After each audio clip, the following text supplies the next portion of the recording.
And so obviously it's going to be different, but me just seeing that photograph of McDaniels with Diggs, I can only imagine McDaniels connected to Drake Maye. That alone, right? That alone should be significant, a significant upgrade for this kid and exactly what this kid needs. The last guy who wore number 10 had his best time, obviously, in an ultimately unsuccessful tenure in New England. Mac Jones had his gritty in the Pro Bowl year with McDaniels being his OC, and I can only imagine what this looks like. What has it already been boots on the ground looking like, Tom, do you think? It looks good. It looked really sketchy. The first OTA that we saw, there were 4 picks for May. They came in like 9 passes.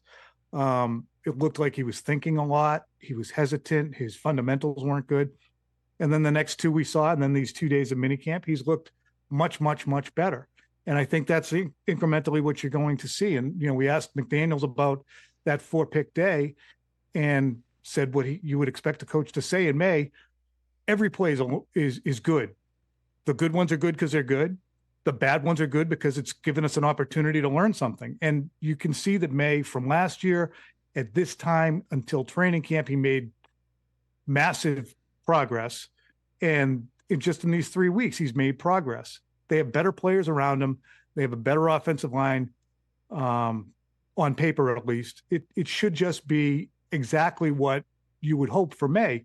But what's interesting, too, is the expectations, Rich, are so high because of McDaniels and Vrabel and May's, second-year jump that's presumed, that if it isn't good, you will have to try and be resilient and deal with the slings and arrows of, I thought you guys were going to be good this year. Why are you 2-2? Why are you 3-5? And that can certainly happen to a building team. Yeah, I don't know. In my estimation, I think Vrabel's going to handle that just fine. You know what I mean? And I think the fan base might be, disappointed in not having expectations met if that happens. But just the fact that this has been put into place, right? That this is the coaching staff and also the draft. I think it gives some confidence, if not to speak for the Boston sports fan, but I know a few. Just there's a confidence that there's adults in rooms now that are making the right decisions. The guys on the screen, the 11 draft choices, everyone on my set, when I asked who had a great draft, mentioned the Patriots on NFL Network. And I'm wondering, what's the general sense of how many of the guys on the screen are going to be starters, are going to have the opportunity here, Tom? I would say the first 3.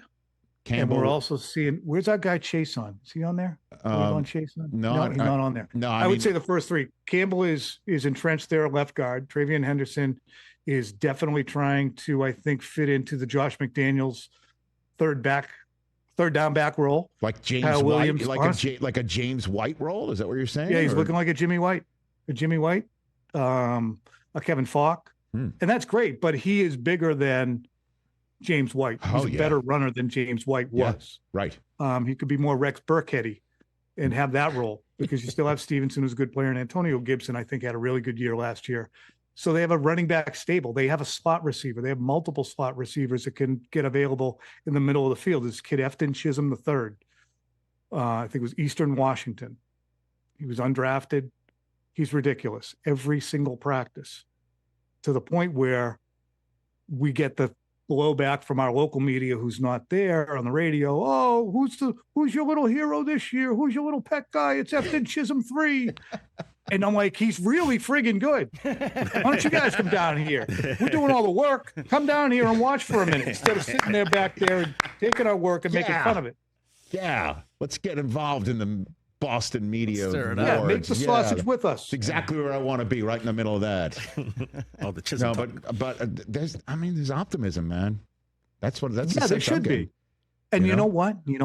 Okay. The cyclical nature of football in the AFC East, they were at the bottom of the Ferris wheel. Now, Rich, is the Ferris wheel turning? Okay, not say Buffalo's still sitting pretty up there. Yeah. And they should be. Yeah. But are the Jets and Dolphins cycling down to a point where the Patriots could turn around and go, way we were. Not really, but I don't know, Tom. I think maybe the Dolphins are on the Ferris wheel, but the Jets are on their own ride. It's Mr. Toad's Wild Ride. It's all over. It's a lot more. Teacups. Dude, it's a lot more horizontal and all the hell all over the place. But the Jets could be on the way up, too. You never know. That's the beauty of the regenerative spirit of the NFL. And I just wanted to have you on to talk about what's going on over there. So I appreciate the time, Tom. Catch the Rich Eisen Show live weekdays from 12 to 3 p.m. Eastern on Roku Sports Channel in the U.S.